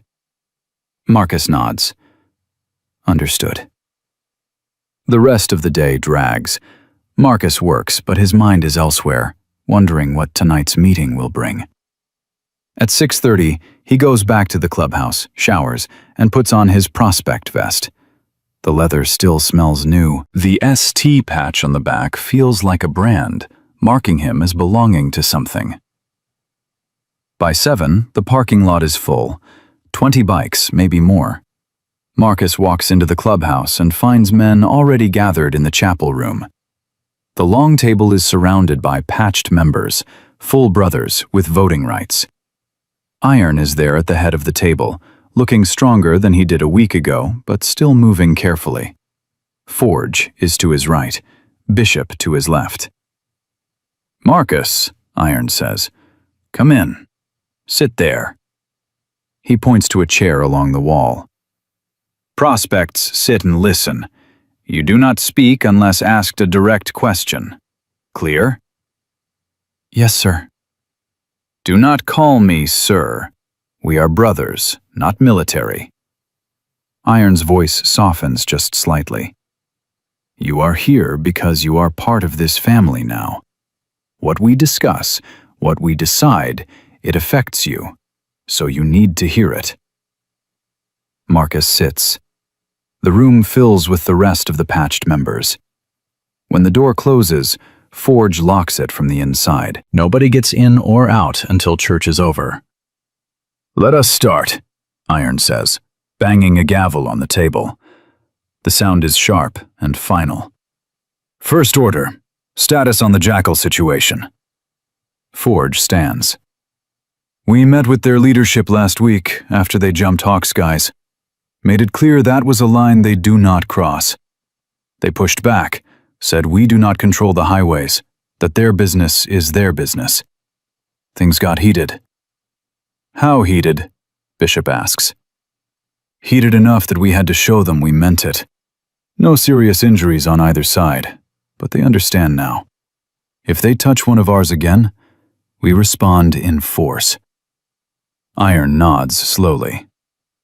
Do we think they got the message? For now. But the Jackals are hungry. They are growing fast, taking territory, and they see us as old and slow. This is not over. The room is quiet. Marcus can feel the tension, the weight of decisions that could mean violence, could mean someone not coming home. We need to show strength, a brother named Cutter says. We need to make it clear we are not rolling over. We also need to be smart, Bishop counters. We start a war, people get hurt, families get hurt. We have been down this road before, and it never ends well. So what do you suggest? Cutter's voice has an edge. We just let them push us around? I suggest we choose our battles. We defend our territory, we protect our people, but we do not go looking for fights we do not have to have. The debate goes on for 20 minutes. Voices rise and fall, arguments get heated, but nobody crosses the line into disrespect. This is family disagreeing, not enemies fighting. Finally, Iron raises his hand and everyone goes quiet. Here's what we are going to do, Iron says. We stay alert, we travel in groups, we keep our eyes open, but we do not escalate unless they escalate first. We are not starting a war, but we are damn sure ready to finish one if they bring it to us. Everyone agree? Hands go up around the table. The vote is unanimous. Good. Next item, we need to talk about prospects. Iron looks directly at Marcus. We have one right now, Marcus Webb. He has been with us for almost a month. In that time, he has worked at Miguel's shop, followed every order, kept every promise, and proven himself in ways that matter. I am proposing we accelerate his prospect period. Murmurs around the table. Accelerating is rare. Most prospects serve 6 months to a year before they are even considered for full membership. Why the rush? Someone asks. Because he is not like most prospects, Iron says simply. He did not come to us looking for a club. He did not come wanting to be part of something. He came to us by saving my life, and everything he has done since has shown he belongs here. I am not saying patch him in tomorrow. I am saying we treat him like what he is, a brother who just needs the paperwork to catch up. Forge stands again. I second that. The kid has heart. He has integrity. He has loyalty. Those are the 3 things we look for, and he has all of them in spades. He is also 19 years old, Bishop says, but his tone is not challenging. He is young, Iron. What happens if he changes his mind? What happens if this life gets too hard? Then he leaves with our blessing, same as anyone, Iron says. But I do not think he will. I think he found what he was looking for, And I think we found something rare. Someone who does not need to be taught how to be a good man. He already is one. The room is quiet. Then Paulie raises his hand. I vote we accelerate. Kid has earned it. More hands. Miguel, Cutter. Others Marcus does not know well yet. Within 2 minutes, the vote is done. Unanimous again. Iron looks at Marcus. You hear that? You just went from regular prospect to accelerated track. That means in 3 months, if you keep doing what you are doing, we vote on patching you in as a full member. You understand what that means? Marcus's voice is rough when he answers. It means I am trusted. It means you are family. Iron corrects. Full family. With all the responsibilities and privileges that come with it. You ready for that? Yes. Good. Because there is no going back once you are patched in. You are a Hell's Angel for life. The only way out is death or exile. You need to be sure. Marcus thinks about kneeling in floodwater, about 98 men on their knees in the street, about Miguel teaching him to listen to engines, and Maria bringing him food, and Claudette letting him sleep in her laundromat when he had nowhere else to go. He thinks about his grandfather saying, you measure a man by what he does when nobody is watching. People are watching now, and Marcus is going to show them who he is. I am sure, Marcus says. Church continues for another hour. Budget discussions, rally planning, a vote on whether to support a sister chapter in a legal dispute. Marcus listens to all of it, absorbing how decisions get made, how voices get heard, how a club of hard men operates like a democracy where everyone matters. When church ends and the door unlocks, men file out to the bar for drinks. Iron pulls Marcus aside. You did good in there. Listened, did not speak out of turn.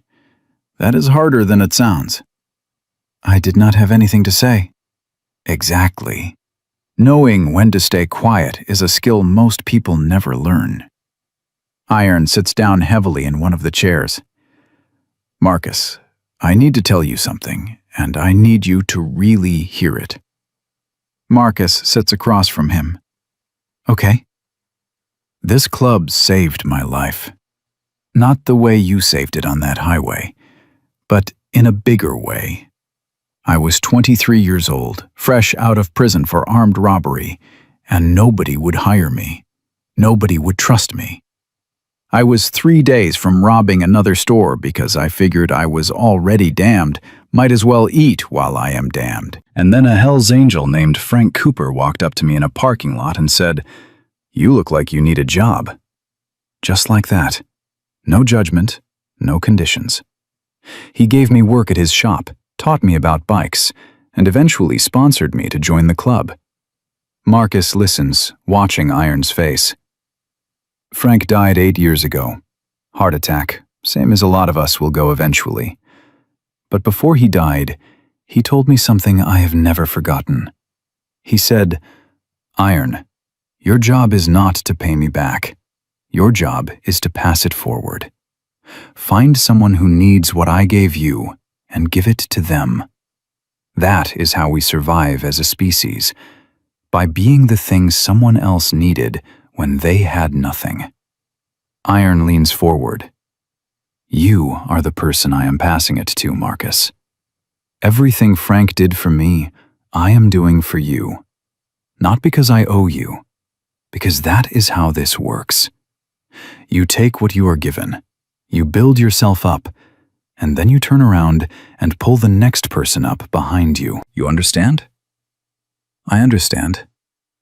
And someday, when you are 58 years old and you have lived this life and learned its lessons, you are going to find some kid who needs what you needed, and you are going to give it to them. That is the deal. That is how we survive.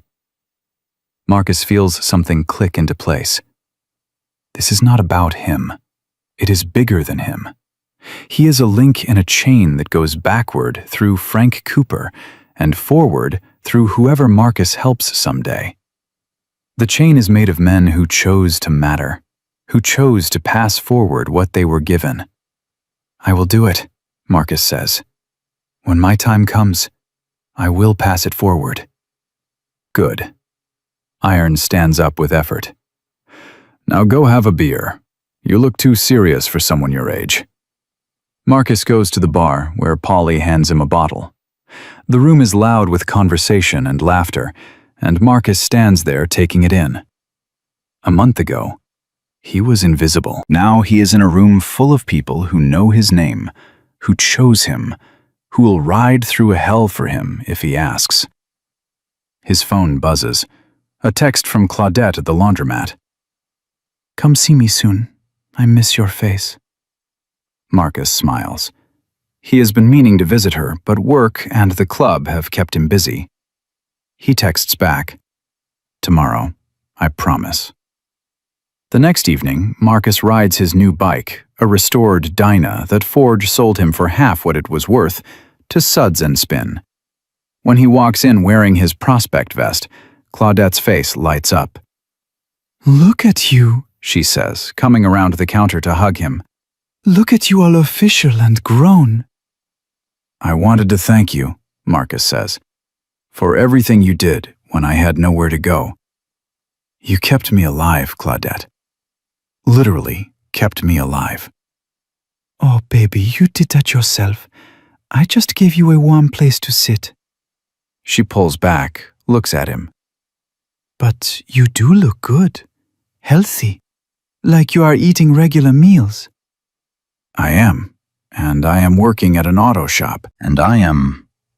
Marcus hesitates. I am part of something now. Something real. Claudette glances at his vest. The motorcycle club. The ones who came for the man you saved. Yeah. She is quiet for a moment. You be careful, Marcus. Those men, they live hard lives. I have seen what happens to boys who get involved with clubs. Not all of it is good. I know, but these are good men, Claudette. They gave me a chance when I had nothing. I believe that. But good men can still do hard things. Just promise me you will remember who you are underneath that vest. You will remember the boy who saved a stranger because it was right, not because someone told him to. Marcus nods. I promise. They sit and talk for an hour. Claudette tells him about the laundromat, about the other people who come through needing a warm place to sit. Marcus tells her about Miguel and Diego and the work he is learning. It feels good to talk to someone outside the club, someone who knew him when he was nobody. When he leaves, Claudette hugs him again. You come back anytime, you hear? You are always welcome here. I will. Riding back to the clubhouse, Marcus thinks about what Claudette said, about remembering who he is underneath the vest. He worries for a moment that maybe he is changing too much, too fast, that maybe the kid who saved Iron is getting lost in the prospect trying to prove himself. But then he remembers Iron's words. You do not need to be taught how to be a good man. You already are one. The vest did not make Marcus who he is. It just gave him a place to be it. 2 months pass in a blur of work and club events and learning what it means to be part of a brotherhood. Marcus gets better at reading engines, better at understanding the unspoken rules of club hierarchy, better at knowing when to speak up and when to stay quiet. Diego flourishes under Miguel's teaching, and Marcus watches the kid transform from angry and lost to focused and proud. The jackals stay quiet. No more incidents, no more provocations. The truce holds, fragile but real. And then one night in early November, Marcus gets a call at 3 a.m. It is Forge, and his voice is tight. Marcus, I need you at the hospital, now. What happened? It is Ian. He collapsed at home. Maria called 911. It does not look good. Marcus is on his bike in 2 minutes. The ride to the hospital is a blur of streetlights and fear. He finds Forge in the ICU waiting room, along with 20 other brothers. Maria is there too, her eyes red from crying. "What happened?" Marcus asks. "Internal bleeding," Forge says, "from the injuries he got in the crash. The doctors thought they had it under control, but something ruptured. They are operating now." Marcus sits down hard. This cannot be happening. Iron survived being crushed under a utility pole. He survived broken ribs and collapsed lungs and drowning in floodwater. He cannot die now, months later, when everything is supposed to be getting better. Hours pass. The sun comes up. Doctors come and go with updates that say a lot of words, but do not promise anything. Marcus sits there with his brothers, all of them silent, all of them waiting. At noon, a surgeon comes out. His scrubs are stained with blood and his face is exhausted. "Are you Iron's family?" he asks. "We are his family," Forge says, standing up. Everyone else stands too. The surgeon looks at all of them, these hard men in leather vests, and something in his expression softens. "He made it through surgery. It was close. We lost him twice on the table, but he is stable now. He is going to make it." The relief is so strong that several men sink back into their chairs. Maria covers her face with her hands and sobs. Forge pulls her into a hug. "Can we see him?" Bishop asks. "One at a time, 5 minutes each. He is unconscious, but you can sit with him." They go in order of seniority. President first, then VP, then down the line. When it is Marcus's turn, he walks into the ICU room and sees Iron hooked up to even more machines than before. He looks smaller somehow, fragile in a way that scares Marcus more than anything. Marcus sits down next to the bed and takes Iron's hand. It is cold. "Hey," Marcus says quietly. "You scared us. You scared me." His voice cracks. "You cannot do this, Iron. You cannot leave. Not when I just figured out where I belong. Not when you are the one who showed me." Iron's eyes flutter but do not open. "I am going to make you proud," Marcus continues. "I am going to be the brother you saw in me when you were trapped under that pole. I am going to pass forward what you gave me. But I need more time with you. I need you to teach me how to be the man who saves people the way you save people. So you have to fight. You have to come back." The machines beep steadily. Iron's chest rises and falls, and Marcus sits there holding the hand of the man who changed his life, willing him to survive with every piece of his heart.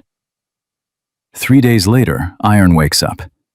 Marcus is at work when he gets the call from Maria. He drops everything and rides to the hospital, where he finds Iron sitting up in bed, looking annoyed. "They will not let me leave," Iron complains when Marcus walks in. "Say I need another week of observation. I feel fine." "You died twice on the operating table," Marcus says. "You are staying as long as they tell you to." Iron grumbles, but does not argue. "Come here, kid." Marcus walks to the bedside. Iron grabs his wrist the same way he did when Marcus promised to stay out of the jackal situation. "Maria told me what you said when I was unconscious, about making me proud." Iron's eyes are intense. "You already make me proud, Marcus. Every single day. You do not have to earn that. You have it." Marcus's throat is too tight to speak. "And I am going to be fine," Iron continues. "Going to take more than some internal bleeding to kill me. I survived you breathing for me in a flood. I can survive anything." Marcus laughs despite himself. "Do not joke about that." "I am not joking. You saved me once, and that bought me enough time to save you back. Now we are even. Now we are just brothers, figuring it out together." 2 weeks later, Iron comes home. The club throws a massive party, and Marcus helps set it up. By evening, there are 100 people packed into Iron's house and spilling out into the yard. Music plays, food covers every surface, and the atmosphere is pure celebration. Iron holds court from his recliner, looking better than he has in months. When he sees Marcus, he waves him over. 3 months are up next week, Iron says. You know what that means? Marcus nods. Vote for full membership. You ready? Marcus thinks about everything that has happened since he slid down that embankment. The fear and the cold and the choice to stay. The 3 days sleeping in a laundromat. The moment when 98 men knelt in the street. The work at Miguel's shop and the church meetings and learning what it means to be part of something bigger than yourself. Yes, Marcus says. I am ready. Good, because the vote is a formality. You are already one of us. Has been since the day you commanded us to lift. The vote happens the following Tuesday. Marcus sits outside the chapel room while the patched members debate inside. It takes 20 minutes. When the door opens, Forge is smiling. Unanimous, Forge says. Welcome to the club, brother. They patch Marcus in that night in a ceremony that is solemn and sacred. Iron cuts the prospect patch off Marcus's vest and sews on the full Southern Thunder rocker, the hellsangels' death head, and most importantly, the 1% diamond that says Marcus is part of the Outlaw Brotherhood. When it is done, Iron stands Marcus in front of the whole club. This is Marcus Webb, Iron announces. Saved my life when he had every reason to walk away. Worked harder than any prospect I have seen. Proved himself in every way that matters. He is not a prospect anymore. He is a fully patched member of Southern Thunder, a Hell's Angel, and my brother for life. The room erupts in cheers. Men line up to embrace Marcus, to welcome him officially into the family. When it finally quiets down, Marcus finds himself standing next to Iron, looking out at all these faces that chose him. How does it feel? Iron asks. Marcus touches his new patches. Like I found what I was looking for, without knowing I was looking for it. That is usually how it works. Iron puts a hand on Marcus's shoulder. Your grandfather would be proud, Marcus. You did the integrity math and got the right answer. That night, Marcus lies in his bed at the clubhouse, his permanent room now, not just a guest room, and thinks about the journey from that highway shoulder to here. 6 months ago, he was invisible. Now he is a Hell's Angel. Now he has 98 brothers who would die for him. He thinks about Claudette's words, remember who you are underneath the vest. And Marcus knows he will. Because the vest did not change him. The vest just gave him a place where being who he is actually matters. He thinks about his grandfather teaching him integrity math, about his mother working 3 jobs to raise him, about every hard moment that led him to that embankment where Iron lay dying. None of it was wasted. All of it prepared him for the moment when he had to choose between walking away and staying. He chose to stay. And that choice gave him everything. Marcus closes his eyes, and for the first time in his life, he is not afraid of tomorrow. Because tomorrow, he will wake up as Marcus Webb, fully patched member of Southern Thunder, working at a job he loves, surrounded by brothers who chose him, living a life that matters. He saved a dying man in a flood and refused to let him go.